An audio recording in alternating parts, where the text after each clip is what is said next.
Fala, minha gente, parte 4 agora, vamos trabalhar o direito de ação, tá? Direito de ação, e a gente já começa trabalhando a ideia de conceito do direito de ação. Qual é o conceito de direito de ação segundo convenção doutrinária? Veja só, o direito de ação, ele é o direito público e subjetivo de natureza geral e abstrata de obter uma pretensão. Tá? Esta pretensão, ela pode ser direta, tá? Ou indireta. Vejam só, o que é a pretensão direta? É uma resposta do judiciário, tá? Pelo sim ou pelo não, ganhei ou perdi. E indireta é quando eu ganho a minha pretensão. Só que vamos lá, desde o início desse conceito. Direito de ação é um direito público. Por que é um direito público? Porque ele se encontra devidamente resguardado na Constituição Federal, que é uma norma vinculada ao direito público, uma norma de ordem pública, o clímax normativo do nosso sistema escalonado de normas, como diria Hans Kelsen. Ele é público porque ele encontra-se na Constituição. Primeiro ponto. Segundo ponto, por que ele é subjetivo, o direito de ação? Ele é subjetivo porque ele depende da análise do sujeito violado ou supostamente violado de avaliar se ele quer ou se ele não quer entrar com a ação. Subjetivo porque leva em consideração o fato da pertinência de exercer ou de não exercer esse direito de ação. Por isso que ele é público, por isso que ele é subjetivo. Só que mais, não morre aqui. Ele é geral e abstrato. Eu posso pedir qualquer coisa para o juiz, né? E ele é geral e abstrato porque qualquer um pode pedir qualquer coisa. Qualquer um pode pedir qualquer coisa. Eu quero pedir, juiz, para você legalizar, fazendo favor, a maconha, né? Já tem ação nesse sentido? Pode? Pode. O direito de ação é público, subjetivo, né? Geral, abstrato. Pode pedir qualquer coisa. Aí o juiz avalia se tem possibilidade jurídica do pedido ou não. O juiz não pode deixar de julgar. O juiz não pode se esquivar, né? A jurisdição ela é indeclinável, inevitável. A gente já trabalhou isso, né? Tão inevitável como a música de Bruno e Marrone, né? A jurisdição é inevitável. O juiz tem que julgar.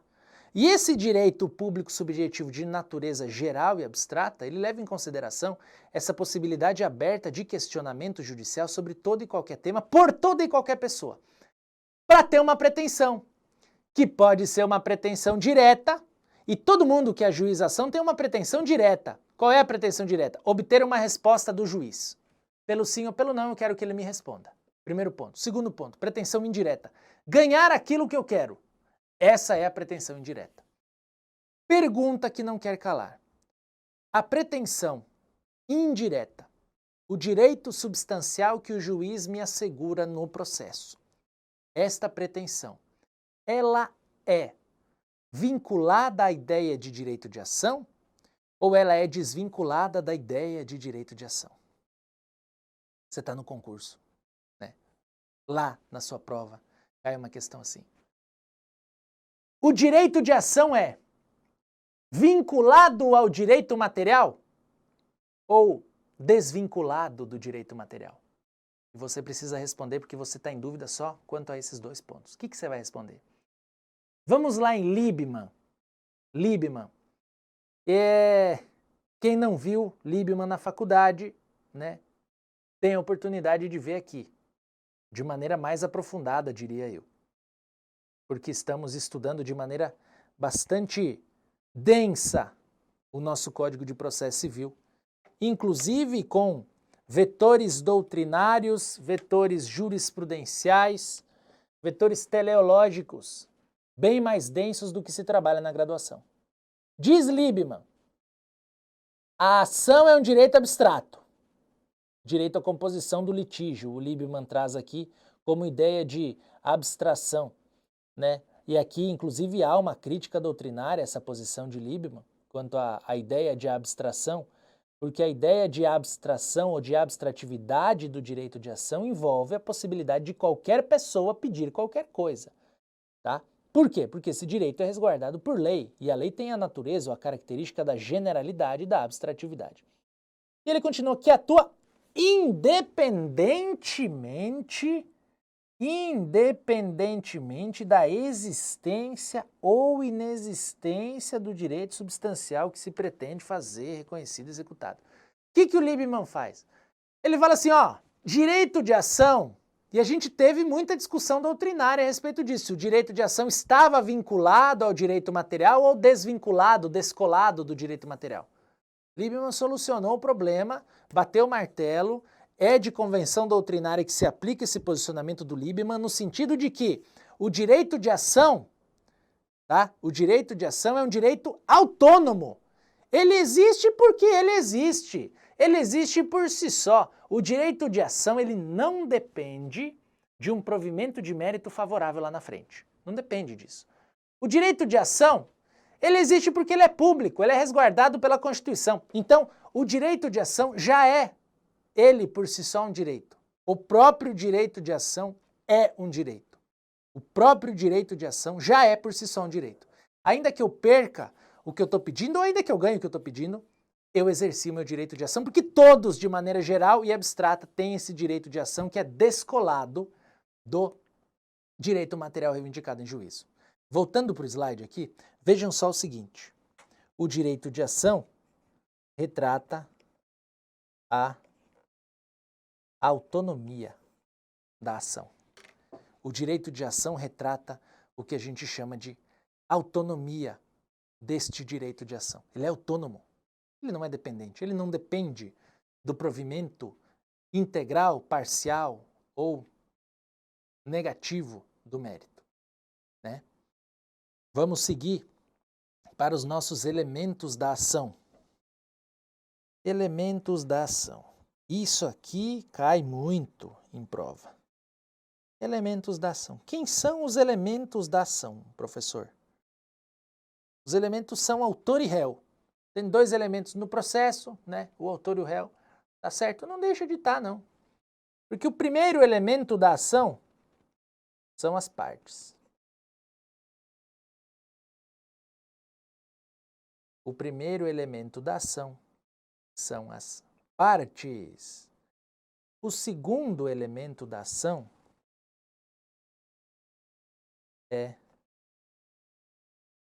a causa de pedir. Causa de pedir. E o último elemento da ação é o pedido.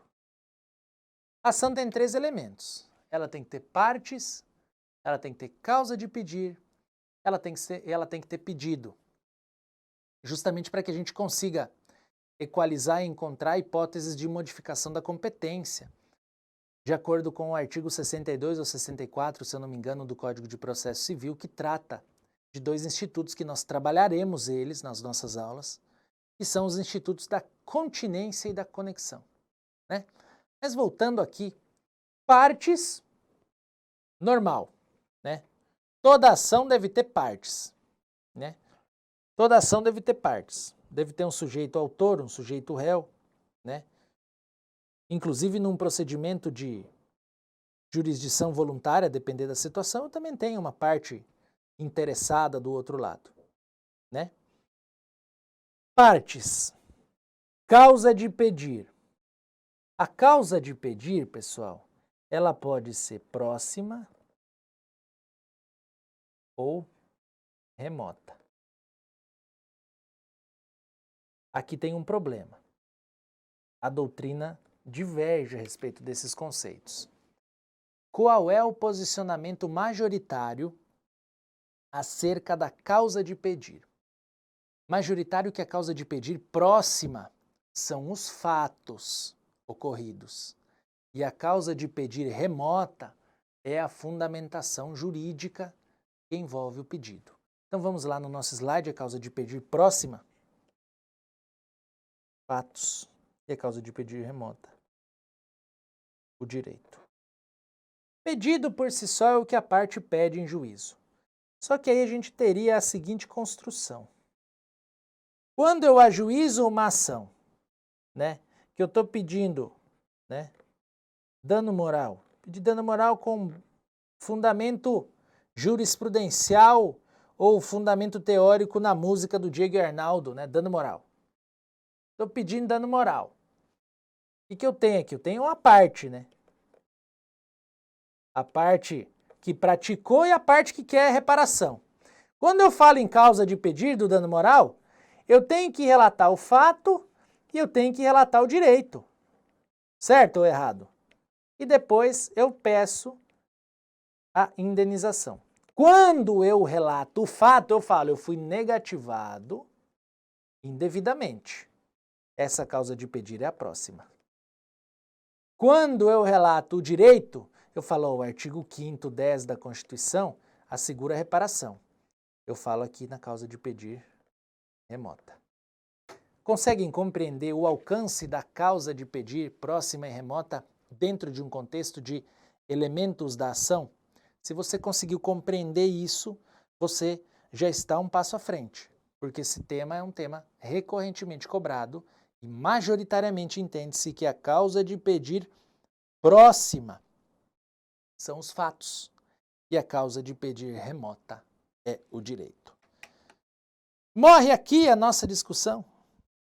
Notadamente não, né? E a gente tem outros temas aqui igualmente relevantes envolvendo o nosso glorioso direito de ação. O que a gente vai tratar aqui ainda em direito de ação? Vamos tratar a ideia de condições da ação. Condições da ação. E aqui a gente precisa ter total cautela, tá? Total cautela. Olha só, o CPC de 2015, ele não utiliza mais a terminologia condições da ação. E grande parte da doutrina entende que não existe mais que se falar tecnicamente na ideia de condições da ação. Antigamente, as condições da ação eram legitimidade, interesse e possibilidade jurídica do pedido. Legitimidade, interesse e a possibilidade jurídica do pedido. De modo que, na ausência de qualquer das condições da ação, nós tínhamos o que se chamava de carência da ação. A ação era carente. Em sendo a ação carente, o juiz extinguia a ação sem resolução do mérito. Ponto por ponto. Vamos lá. Legitimidade. Legitimidade. Olha o slide aí. Legitimidade. Legitimidade. A legitimidade é a pertinência subjetiva.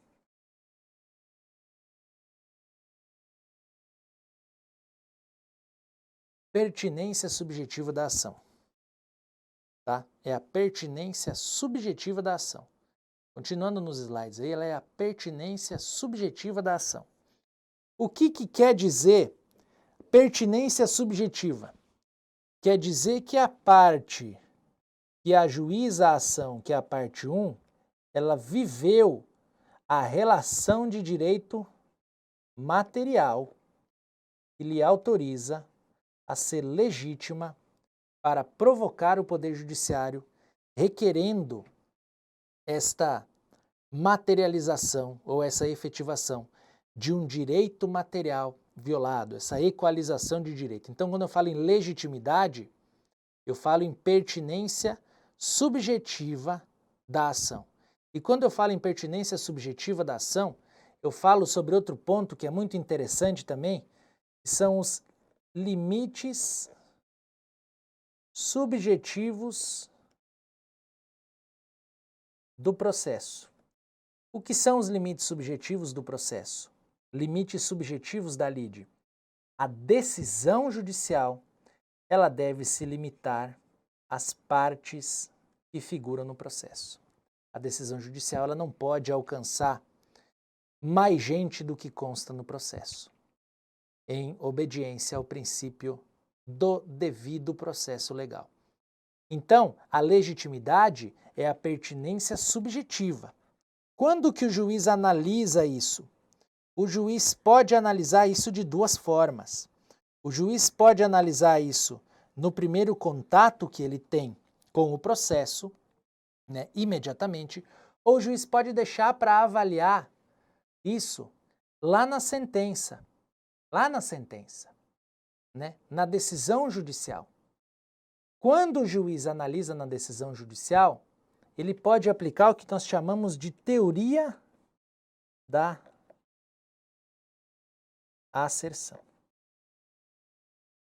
O que é a teoria da asserção?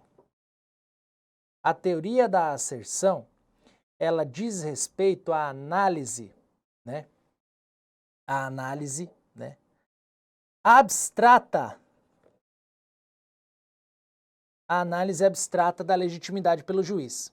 De modo que o juiz, nessa análise abstrata, ele considera perfunctoriamente, superficialmente, a parte como uma parte legítima para o ajuizamento do direito da ação, sendo que, né, ele prefere proferir uma decisão de mérito, julgando improcedente o pedido, caso, né, essa legitimidade, ela não, ou esta ilegitimidade, esta falta de pertinência subjetiva, no início ela não salte aos olhos do julgador. Então o juiz pode ter esse posicionamento de aplicar a teoria da asserção, que é analisar perfunctoriamente, abstratamente, a legitimidade no ato da propositura da demanda, para que o juiz então instrua o processo, tenha acesso às provas do processo e possa proferir uma decisão de mérito primando pela improcedência da questão, né? Primando pela decisão efetiva de mérito, se for o caso de ele averiguar que essa pertinência subjetiva é fraudada ou é uma pertinência subjetiva um tanto quanto, por assim dizer, cinzenta, difícil de localizar. Aplicamos muito isso aqui no processo do trabalho, tá? Quando a parte, por exemplo, pede declaração de vínculo de emprego e a parte reclamada fala assim, olha, não é vínculo de emprego, porque esse sujeito ele era representante comercial, então ele é parte ilegítima no processo, né? Ou quando ela fala assim, olha, eu sou parte ilegítima porque ele nunca trabalhou para mim. O que o juiz faz? Ao invés de declarar a ilegitimidade naquele momento, ele instrui o processo e julga. Se ficar demonstrado que aquele trabalhador nunca trabalhou para aquela empresa, ele julga improcedente o pedido. Se ficar demonstrado que ele trabalhou, que de fato é uma relação de emprego, ele julga o pedido procedente. Para isso a gente precisa conhecer o seguinte, quando falamos em legitimidade. Precisamos conhecer a fundo a respeito das fases do processo. Quais são as fases do processo, né? Quais são as fases do processo, né? A primeira fase que eu tenho é a fase postulatória. E é a fase em que a parte apresenta a petição e a parte reclamada contesta. Petição inicial e contestação.